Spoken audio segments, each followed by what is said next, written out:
Hello! The top comment on my Stormtail video was by BraveStarBDB for Rowanclaw, which at first I thought was a super weird choice for winning one of these, where I can't understand somebody like Stormtail and Hairstar when it comes to minor Warrior Cats characters.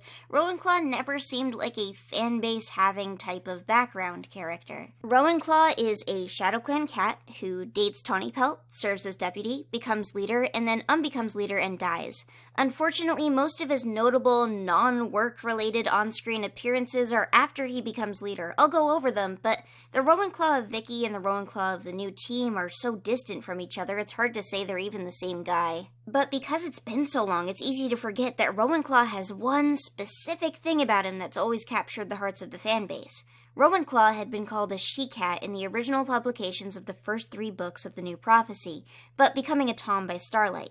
We never actually see him on screen as a she-cat in the text, however, and his first on-screen appearance ever is also in Starlight, where he's already being called a tom again. That didn't stop the fanbase from latching on, though, on the exact same level that they did to Heavy Step coming back to life. I'm also not counting 2008's Tigerstar and Sasha or 2014's Tigerstar's Fury as first appearances, even though he's an apprentice in those books, as both of them came out later. Sasha's manga features Rowanpaw looking like this, and he's not gendered in this appearance. Rowanpaw also shows up as an apprentice in just Chapter 10 of Tigerstar's Fury, also as a tom, but again, this is after the edits were made. Kids are having fun playing in the background while I record this. I hope you guys don't mind. They're just outside.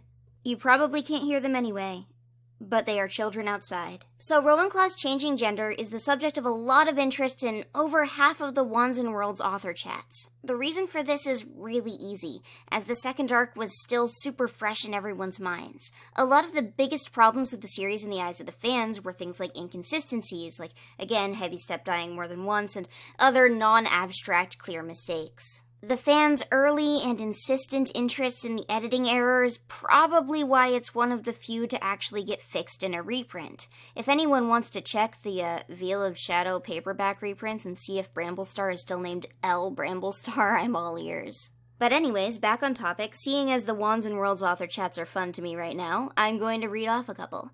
In the second one, Red Stripe asks, I have a question about Rowanclaw. In books 5 and 6, it says she is a girl. And in the New Prophecy, it says she is a boy. Can you explain? And Vicky and Cherith respond, Oh no, I knew you guys were going to spot all the inconsistencies. I can only hold up my hands and say I'm sorry. Some things just slipped through the net. If it makes any difference, I think Rowanclaw should have always been a girl. And Cherith says, When you do something as big and detailed as this, it's hard to keep everything straight. In the third one, Firecloud asks, Who was Tawny Pelt's mate? Will we meet him in Dark River? And we get answers from all 3 errands. Cherith says, I can't remember if I've ever been told this. Kate says, I've totally forgotten his name, but you'll find out in Dark River. And Vicky says, Rowanclaw. I thought he deserved a starring role since the poor chap changed gender from book 1. Stormflower, being more familiar with Rowanclaw than Vicky, says, Vicky, page 190 of Starlight. Please look there and see Rowanclaw is the wrong choice. Vicky says, Unfortunately, I don't have a copy of Starlight with me. I'll check on Monday. Oh dear, have I made another dreadful mistake? Sigh. In the 7th author chat, my second favorite Wands and Worlds user, Flametail Von Karma, asks on behalf of my first favorite Wands and Worlds user, Lakestorm, if you could rewrite the series, would you change any of the consistency problems? If so, what? And Vicky responds, all of them except for Rowanclaw changing from a girl to a boy, because I'm kind of attached to that epic error. Then Cherith contradicts her later, answering with, well, we'd put right all the obvious errors, Rowanclaw, but personally I wouldn't want to change much. Then later, Lunarstar911 asks, to all, okay, well it seems at first Rowanclaw was a she-cat, look at Midnight for proof, yet then she became a tom, I forget which book, I think it was halfway through the New Prophecy. Seriously, what is his/her gender? P.S. I just love your books, I own a lot of them. Vicky responds with, as much as I love the idea that Rowanclaw deliberately changed gender to have a relationship with Tawny Pelt, I'm afraid this is just the most famous mistake of Warriors. Oops, but his kits are lovely, you have to agree. Silverleaf asks, who's the new ShadowClan deputy going to be? And Vicky responds with, Rowanclaw. It's his reward for changing gender halfway through the series. And then there's one last official author interaction directly mentioning him on the forum interviews that they did. They were like forum question and answer sessions, kind of like the ones in Worlds, but not as good or interesting. Violet Swirl asks, so, what were you thinking when you found out you mistakenly turned her into a Tom who had kits with Tawny Pelt? I, for one, like the male Rowanclaw. And Aaron Hunter, the Aaron Hunter account on the forums, replied, Hi, Violet Swirl. Clearly I wasn't thinking about Rowanclaw. Maybe I was thinking about cookies? After this, the fandom's interest in Rowanclaw's gender kind of dies away, not only with New Prophecy getting older and older, but also reprints coming out rather quickly. But Aaron Hunter hasn't done any sort of author chats or fun interviews in recent memory, not counting BlogClan where Kate Carey interacted with fans until 2021, but doesn't seem to use to answer fan questions anymore now. They did answer a couple questions in a recent 20th anniversary livestream, but it wasn't very interactive. Additionally, like I said, modern ebook copies of Warrior Cats and reprinted copies changed Rowanclaw back to a Tom in Midnight, Moonrise, and Dawn. So if you have a modern copy of Warrior Cats or any books with the new covers, you would never have known about Rowanclaw's early she-cat listings without the internet. Early on, Vicky says Rowanclaw should have been a she-cat the whole time, but this seems to be irrelevant by now because not only does he become a Tom in his first actual appearance, but he's also retroactively called a Tom in his appearances as an apprentice. That said, probably due to copy-pasting from Midnight, the Greystripe's Foul Allegiances also includes this error. But he appears later in the book as Rowanclaw, a muscular ginger Tom. We never see Rowanclaw as a she-cat outside of the Allegiances, so unfortunately, if Vicky ever intended him to be, he never actually makes an appearance that way. This shouldn't stop anyone from making as many Rowanclaw gender headcanons as they'd like, however. Unfortunately, with Warrior Cats, things like this is all we really get. I've seen a lot of good arguments that he identifies as gender fluid, and I think I like that one best. But you can really take it in any direction you'd like, because it's so vague. Moving on, Vicky refers to him having kits with Tawny Pelt and becoming deputy as a reward or apology for getting his gender wrong. I think this is funny when combined with the early fans' desperate screams of "No, not Rowanclaw!" based on his very first appearance in the books at the time, but also the fact that later Rowanclaw goes as far as stepping down from his leader position. Victoria Holmes gives an undeserving cat a leader position as an apology for listing him wrong. So let's look at that first appearance anyway. Rowanclaw's first appearance ever is scolding Brambleclaw for breaking into what both of them perceive as their own territory. Tawny Pelt stops him from attacking Brambleclaw, and he calls her a half-clan warrior, implying she has more loyalty to Brambleclaw than to shadowclan. When they protest, he implies it's also because she visited Midnight and went on the journey together with the other cats. This whole situation gets broken up by more cats showing up. Stormflower has a good point here. Not only is Rowanclaw's first appearance aggressive, it's also directly attacking Tawny Pelt for not being of shadowclan blood. Tawny Pelt, his future mate. In the next book, Rowanclaw is the mentor to a cat named Talonpaw. We learn at a gathering that Talonpaw was beaten to death by 2 kitty pets. Rowanclaw took a patrol to take revenge on the kitty pets after Talonpaw dies in camp, but the kitty pets hid from them inside. Rowanclaw really wants to kill the kitty pets for what they did to his apprentice, but the other cats don't want to start a chain of revenge, so they go through with a plan to intimidate them into not bothering them anymore. After this, he's seen at a gathering briefly, saying Daisy and her kittens cannot become warriors.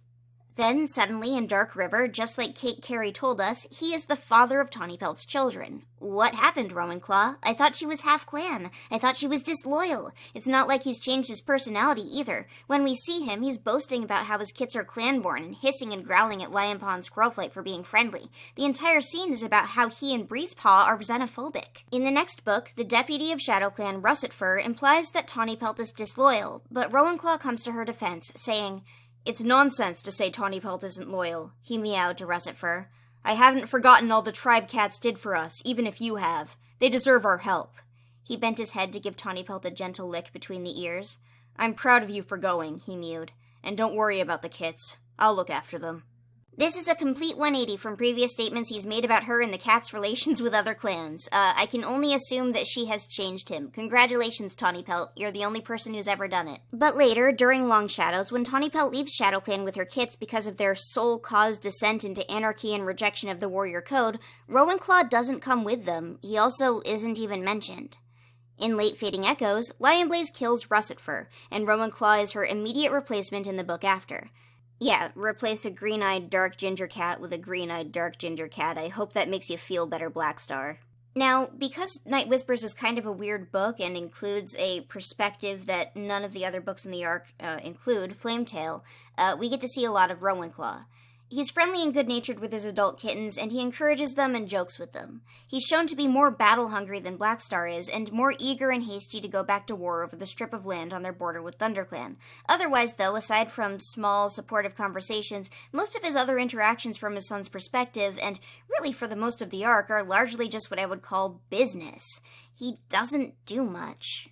And then, in the epilogue book to Omen of the Stars, Dovewing's Silence, he shows up for just one scene, where Dovewing notices he seems to be holding his weak old leader upright. He's also briefly in Bramblestar's Storm, being sensible with Blackstar, and characters like Tawnypelt and Bramblestar claiming that they believe he'll be a good leader. This sentiment is repeated, Bramblestar's narration saying, "His sister Tawnypelt's mate would make a strong and vigorous leader," when Rowanclaw briefly stops in ThunderClan on his way to the Moonpool. That said, he's written a bit differently in the book Crowfeather's Trial, which takes place in between Dovewing's Silence and Bramblestar's Storm chronologically, where he's used in a scene to call out the Dark Forest cats. Lionblaze yells at him for demonizing them, and Rowanclaw shrinks into his seat. Then everybody claps. I think this is a team and time period difference, more so than anything. Crowfeather's Trial was written at the same time as A Vision of Shadows, after Vicky, who wrote the other two books, was no longer working on the main series entries. And that leads us into A Vision of Shadows, the series that really defines what we're supposed to think of him. I'm going to summarize what I think are character-important moments for Rowanstar, but try and stop short of summarizing the whole arc. I'm attempting to stop short of summarizing the whole arc. To give you the first half as plainly as possible, the plot goes: Rogues move into ShadowClan territory. Rogues try to join ShadowClan. Rowanstar denies them. ShadowClan apprentices join the Rogues instead. Everyone in ShadowClan gets sick for a while. The other clans don't share herbs, and they suffer a bunch, so ShadowClan joins the Rogues, and Rowanstar and his wife and his son temporarily join ThunderClan. You'll probably get that much from what I've tried to summarize, but that's the general plot here.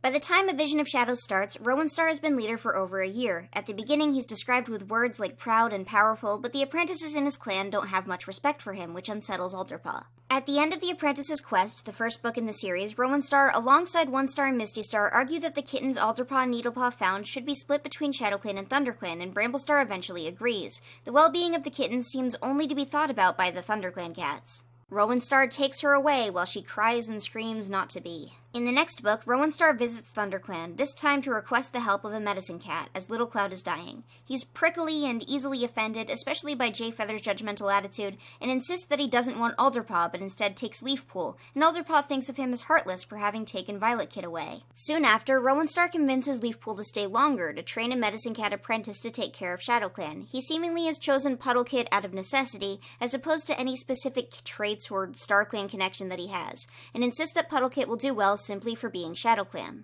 Over the course of this book, lots of questions are raised as to if or not Puddlepaw was a good choice, but it usually leads to the conclusion that there wasn't much of a choice to begin with. When the issue of rogues on clan territory comes up, Rowanstar is defensive. He insists that ShadowClan doesn't need help, but eventually gives in after hearing One Star has been injured and allows the patrol to continue. At this time, Needlepaw sneaks Violet Kit out of camp to see the rogues, where she tells her that she believes Rowanstar to be old and stubborn, and finds him over-concerned with defending their borders. Violet Kit's understanding of Rowanstar, meanwhile, is less complicated. The leader seems friendly with her, trying to ask her how she's doing, saying hello to her, but she seems intimidated by him, and he's not really noticing that anything's going wrong in her life, when it certainly is. Needlepaw gets in trouble for bringing Violet Kit out of camp and clearly disrespects him in front of everyone. This makes Rowanstar visibly mad, growling while speaking to the apprentices, fighting with their mentors, and punishing Needlepaw for an indeterminate amount of time. He's not as harsh on Violet Kit, who he seems to think isn't beyond hope like the rest of the apprentices are. Rowanstar continues to have his decisions and authority questioned over the course of Thunder and Shadow. The rogues begin encroaching on ShadowClan's territory and attempt to join ShadowClan. He responds to these pressures by doubling down on being strict with the apprentices, which makes them take off, with Violet Kit. Violet Kit sees Rowanstar staring coldly at her as they leave and thinks that she was unwanted in ShadowClan, which, might be true. When reporting that his apprentices joined the rogues at the gathering, Rowanclaw is being aggressive and visibly scared. Towards the end of his announcement, he starts to break down. His voice is noted to be trembling and full of emotion. This doesn't really reflect how he was in the first book, and he seems to be already deteriorating somewhat. When he sees Violet Paw return to ShadowClan, he's relieved and acting exhausted. You can tell he's anxious, but he's glad to have her back. Later, Rowanstar becomes ill alongside a chunk of ShadowClan. We don't see him for a while for this reason. Puddleshine implies later that he's lost multiple lives from it, literally saying Rowanstar's lives are ebbing away. The next we see him, while still recovering from illness and with pressure from Scorchfur, Rowanstar insists on hunting for his clan to prove he's still strong. He prepares to take his clan to the Gathering, but they've lost faith in him. As he calls on Scorchfur, Scorchfur insists that he's not coming. A bunch of other guys join Scorchfur, not Rowanstar. The ShadowClan cats don't want to meet with the other clans, as they didn't give them the herbs to cure the illness in their clan. Scorchfur gives him an ultimatum. Scorchfur narrowed his eyes to threatening slits. "If you go to the Gathering, don't bother coming back," he hissed. "ShadowClan doesn't need a leader as weak as you." And then, at that moment, Darktail, his rogues, and the former ShadowClan apprentices come into camp like, "Our house now, thanks." Rowanstar says, "You will take this clan over my dead body," and Darktail attacks him. He's about to kill him, but Rowanstar's son Tigerheart comes between them, alongside Tawnypelt to save him. Nobody else helps. Rowanstar turns to leave with his wife and 2 remaining children alongside Violetpaw and Puddleshine, but first Spikefur guilt trips Puddleshine into staying, and then the same happens to Dawnpelt, whose 3 kids plead with her not to go, and finally Violetpaw, who's convinced by Needletail to stay, leaving Rowanstar to leave with just Tigerheart and Tawnypelt.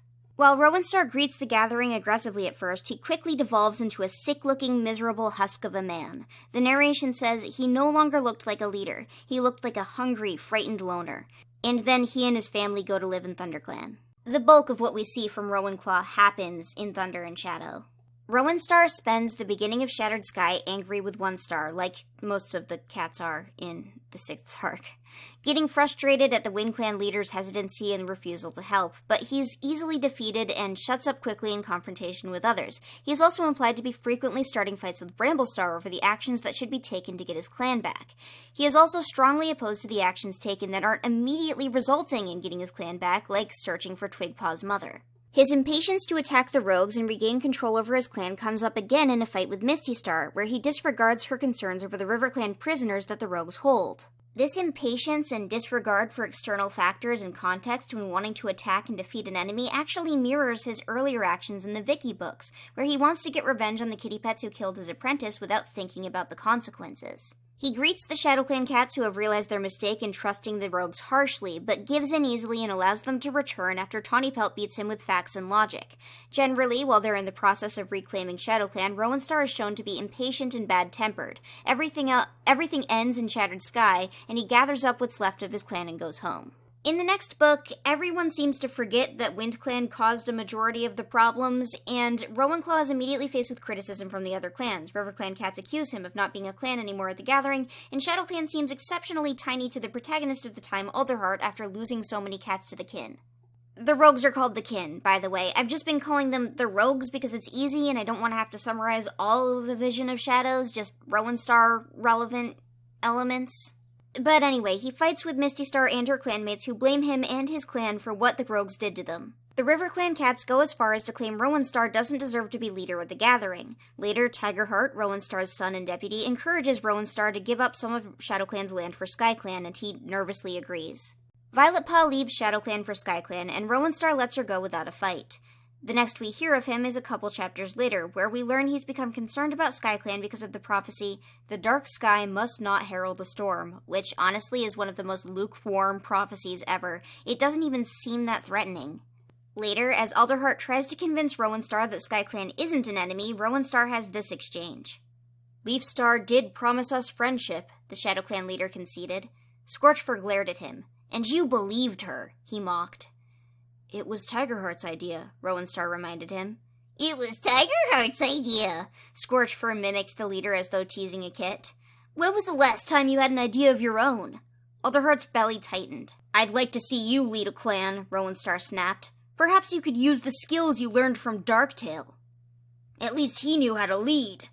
Alderheart notices that Rowanstar is unsure of what to do, and it's obvious he still doesn't have the respect of his clanmates. Tawnypelt needs to defend him, and the next time we see Rowanstar, he announces Tigerheart has gone missing, soon before announcing he is dissolving what is left of ShadowClan altogether and joining together with SkyClan. Later, Tree, some sort of hippie vagabond they meet in the woods, uses his magic powers to conjure ghosts and raise ShadowClan's dead. Rowanstar growls at them and lashes out. He insists, Don't look to me for leadership, he snarled. I failed my clan. I failed my kin. Pain crossed his face. Was he thinking of Tigerheart? I'm not worthy of being their leader. Panic fluttered in Alderheart's belly. He was giving up. Rowenstar! He faced the Ginger Tom. You can try. You can... Rowenstar cut him off with a hiss. Don't call me Rowenstar. I have no right to that name. But StarClan gave it to you. How could he deny the gift given by his ancestors? Did he doubt their wisdom? StarClan was wrong. Rowenstar's green gaze burned with rage. From now on, I am Rowanclaw. Then all the ghosts fade away miserably. Rowanclaw takes to not being leader any more humbly, and unlike when he was in ShadowClan, he's submissive and non-argumentative with Leafstar, even when Tawnypelt is upset. He insists to Tawnypelt that there's no point in ShadowClan continuing without his son Tigerheart, and that it's been backed up by a vision he's had from StarClan. Regardless of his behavior, maybe just because they're all contrarians, many of the ShadowClan cats make a statement by only listening to orders given by him. In the middle of River of Fire, Tawnypelt is approached about leading ShadowClan. She redirects this to Rowanclaw, who immediately refuses. He believes Tigerheart could still come back, but says he'd support Tawnypelt if she wanted to lead. This whole conversation gets derailed by the fact that Violetshine was the one who brought it up, and not someone more responsible. Yarrowleaf is a former bad ShadowClan apprentice who had kits with a rogue, Nettle. Sleekwhisker, Nettle, and other assorted ex-Darktail rogues then kidnap those kits and Tawnypelt. Nettle tells Rowanclaw that he'll release Tawnypelt in exchange for his life. Rowanclaw pretends to go along with this, but uses it as an opportunity to attack and steal back the hostage kits. As Tawnypelt and Yarrowleaf run away with the kits, and reinforcements arrives to fight the rogues, Sleekwhisker attacks Rowanclaw, and he dies. Oh no! Rowanclaw! The former leader lay stretched out close to Nettle's body. He still lived, but blood was pulsing steadily from the gash in his throat. His eyes were glazed, and his chest heaved as he struggled to breathe. Tawnypelt flashed past Violetshine and flung herself down beside her dying mate. Rowanclaw! Oh, Rowanclaw! She whispered. Stay with me! Rowanclaw blinked up at her. No, this is for the best, he murmured. It was my fault that ShadowClan was destroyed. But don't worry, he added reassuringly, reaching out a paw to touch Tawnypelt's shoulder. Tigerheart will return. I've seen him in my dreams. Violetshine wasn't sure she could believe that, and she guessed that Tawnypelt didn't either. Goodbye, Tawnypelt, Rowanclaw mewed. He let out one last breath and his body went limp. His eyes closed. The flow of blood from his throat slowed, then stopped. No, Tawnypelt nuzzled his shoulder. Rowanclaw, you had 9 lives. You must come back. He is right, though. Tigerstar shows up after being dunked in the moon pool. Additionally, it's not clear that he actually did have any extra lives. He goes back to being Rowanclaw earlier on and doesn't say, I give up my lives or anything, and it's noted that his lives are ebbing away while he's sick in an earlier book. It's entirely possible that he was on his last one. When this scene gets discussed, it's very often implied that StarClan at some point, took away his lives when he became Rowanclaw again, and I'm not really sure we need to say that when it's entirely possible he was just on his last one. Sure, the way that Tigerstar becomes a leader is very, very unnatural, but that doesn't necessarily mean that lives were taken from Rowanstar first for it to happen, especially when we have other leaders that were denied lives because the leader still lived. But anyways, this isn't the end of Rowanstar in this arc, because we need to backtrack to Tigerheart Shadow. Tigerheart Shadow summarizes the situation. ShadowClan is tiny and weak after Darktail, and Rowanstar needs Tigerheart to hold the clan together. Remaining clanmates of Rowanstar within the early parts of this book do not have much respect for him, and they continually insist that he's a weak leader.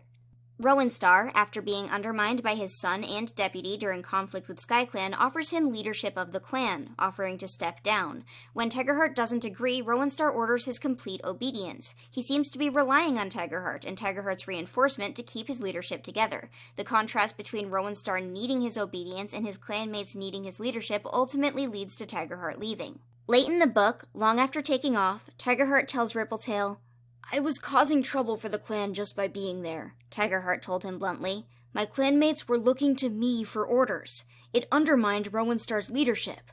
I thought Rowanstar had more chance of keeping the clan together without me. Rowanclaw is there to see Tigerheart in StarClan when he dies for the first time, and gives him a life at his ceremony, saying, With this life I give you strength. Don't let softness sway you from what must be done for your clan. Rowanclaw, I don't think softness was your problem. Aside from not completely and immediately driving out the rogues the second they showed up, what exactly about his leadership was ever soft?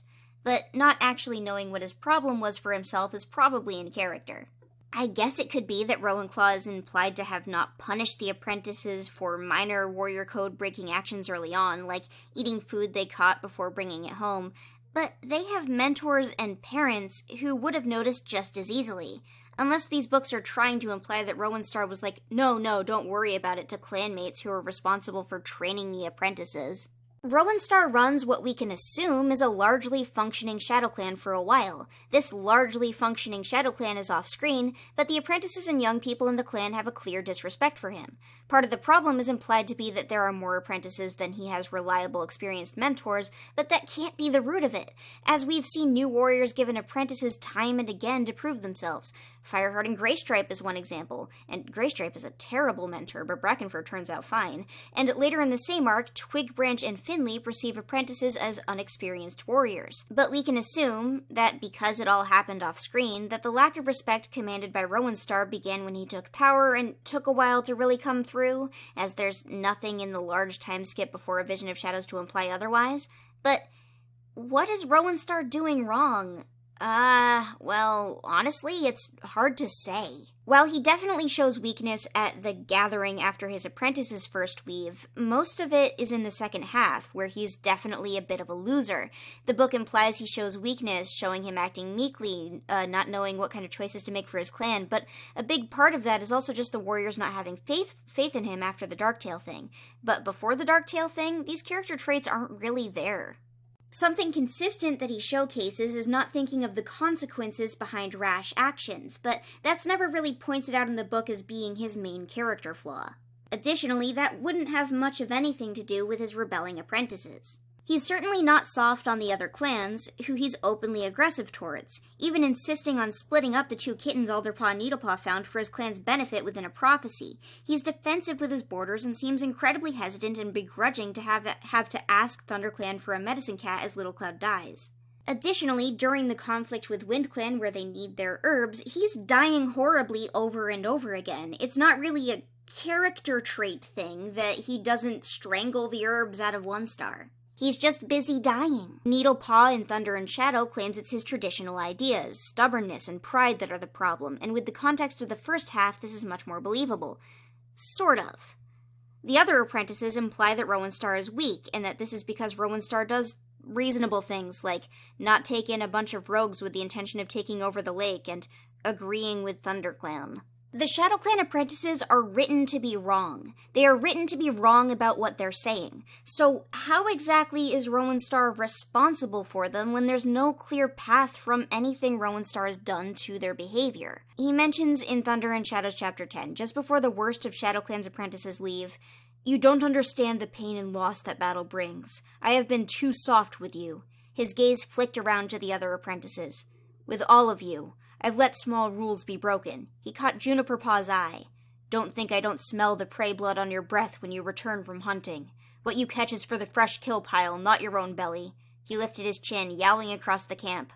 "From now on, the warrior code will be followed. StarClan is watching us. Respect for our ancestors will guide our paws." This sudden strictness makes them all take off. The apprentices in ShadowClan aren't listening to their mentors and don't follow the warrior code, but there doesn't seem to be either a clear solution or a clear reason for this problem. The old cats say, "Back in my day, we didn't act like this," and being harder on them has no effect at first and then causes them all to leave and join the kin later. The book nearly implies that the ShadowClan apprentices are beyond help, and they weren't raised with enough respect or something, but we know that probably isn't true either. To be honest with you, from my perspective, this problem comes out of nowhere and for no reason. Sure, they were definitely made worse and more unruly as they were manipulated by the visiting rogue cats, but how did they end up in this state to begin with? There's no concrete explanation. Too many children? Not enough good mentors? I'm not convinced by that. I'm especially not convinced by the idea that Rowanstar specifically not being harsh enough when cats break minor rules is the cause. He's the leader, not the mentor who should be taking care of this. The secondary issue is that after Thunder and Shadow, the apprentices stop being the problem. The issue isn't about rebelling children anymore, now it's about his clanmates' distrust for the other clans after One Star refused to share herbs with them. It's implied in the book that without the sickness, the kin wouldn't have taken over shadowclan.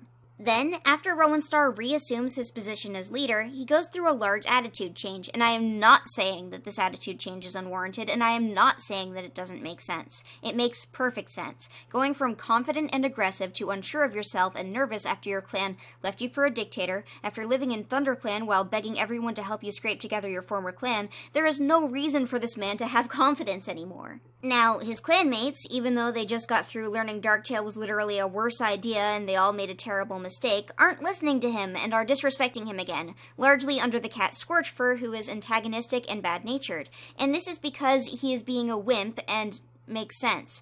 But what was up with the apprentices back when Rowanclaw could have been perceived as strong? By Alderheart, by Alderpaw specifically. And by original Warrior Cats author Victoria Holmes. I feel like we don't really get a resolution to this, because by the time Vision of Shadows is over, there's no real statement to be made about those unruly apprentices, or the culture of ShadowClan that was introduced in the first book. Sleek Whisker continues to be evil. Yarrowleaf, Juniperclaw, Slatefur, and Strikestone are back in ShadowClan, and the other half, Beanos, Lioneye, Needletail, and Birchbark are all dead. Not that Juniperclaw doesn't end up dead pretty fast either. What kind of environment caused the apprentices to be snooty and rebellious? I know this is a tangent, but current ShadowClan doesn't have this issue, and it's hard for me to believe that one secretly weak leader is enough to cause this whole problem. There's a huge wrench in the idea that it's actually the mentor's fault, and that is that Tawny Pelt is Needlepaw's mentor. Tigerheart is Sleekpaw's mentor. Sleekpaw is the most evil and ruthless out of the children. If it's weak mentorship that's the problem in any capacity, the mentors of the ringleaders in this situation should be more at fault than just Rowanstar. But Tigerheart later becomes the good leader of ShadowClan. The leader of ShadowClan that ShadowClan needed is Tigerheart, and he's the one who raised Sleekpaw. Kind of a big problem. Did so much of the old ShadowClan die and get replaced in this arc that the cats simply were more good than bad? The answer is nothing, though. This simply happened, and there's no real explanation. Back to the subject of Rowanclaw himself, and not how mad this apprentice situation makes me. As a leader, he's typical for ShadowClan. He's proud, aggressive, and defensive. And as more and more affects his clan and his leadership, these qualities seem to deteriorate. He becomes unsure of himself and gets weaker and less and less trustworthy to his clanmates. After his last leg of support, his well-respected son, leaves him to control the clan alone, he gives up his leadership position entirely to become submissive and meek, finally going out sacrificing himself for his wife and a clanmate's kits. He dies to his own granddaughter. His character arc isn't really an arc, and more of a sudden, steep decline where one man tumbles infinitely down a hill, and every time he stops rolling for just a second, something like the kin, Greencough, or his son taking off pushes him back on track for the bottom. He's vaguely kind too, but mostly disinterested in Violet Kit, even though he's the one who took her in. His concern for her well-being is vague, and he makes no efforts to fight for her after he takes her. The most he does is try to make sure that Pine Nose teaches her well, but seems either unbothered by or outright doesn't notice the queen resents the child. There are points where it seems like she's almost looking to him for support, maybe as some sort of father figure, but he fails her. Had he taken a more active role in the life of the kit that he nearly ripped away from everyone who loved her, he might be more sympathetic, but instead he is just pathetic. I'm kind of neutral on him as a character. He serves his purpose fine. I'm not annoyed with any element of it besides the whole "where did these mean kids come from" thing. I guess if I have a complaint, it's that even though there's a clear descent and deterioration in his behavior and respectability from his non-apprentice peers, it's not treated as a deterioration by the narrative, and instead as a "this guy has always sucked and we're just finding out now" sort of thing.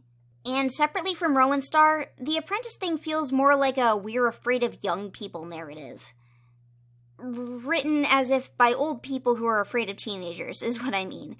It's really weird to have a subplot like that without resolution. Sure, Needletail has some sort of semi-redemption moment and does attempt to do the right thing, and we see Beanos, Lioneye, Birchbark, and other cats who died with the kin as ghosts, but they're filled with StarClan wisdom, insisting that they need to right wrongs and telling the clan cats in Rowanstar to restore ShadowClan. They're not even echoes of rebellious teenagers. They very nearly have nothing to do with that subplot plot as dead people and might as well just be categorized as random victims of Darktale. Honestly, the way that the teenagers in ShadowClan are written so unempathetically, being just like that and poorly behaved for no real tangible reason, and the way that the new apprentices also get blindly, thoughtlessly sucked into their behavior feels like it's a bigger ideological problem with the writing of the books than I'm even willing to tackle. Especially when this is a book written for children, not a book written for adults. There is one last thing to go over, though. Moons later, in the most recent arc, Tiger Star has a second litter of kittens with Dovewing. One of these kittens is named Rowanclaw. In the preview that got released on the website at the time, she is dark gray and a she-cat. But when the book actually gets published, she's been changed to a ginger tom to match Rowanclaw. So, what happened in real life to the character of Rowanclaw also happens to the character named after him. It's poetic. So there it is, Talking Rowanclaw. Thank you for your comment. As usual, the top comment on this video is what I'll be choosing for my next full-length talking video. I won't use suggestions for the following characters, and if you've gotten the top comment before, you can't again. I've gotten some questions about that, and this rule is to prevent verified users and popular accounts from dominating the comment sections. We haven't actually had a problem with this. In fact, it took multiple videos for the first and only popular account to get the top slot, but I want to make sure everything is fair. Anyways, I'll see you guys next time. Thank you for watching.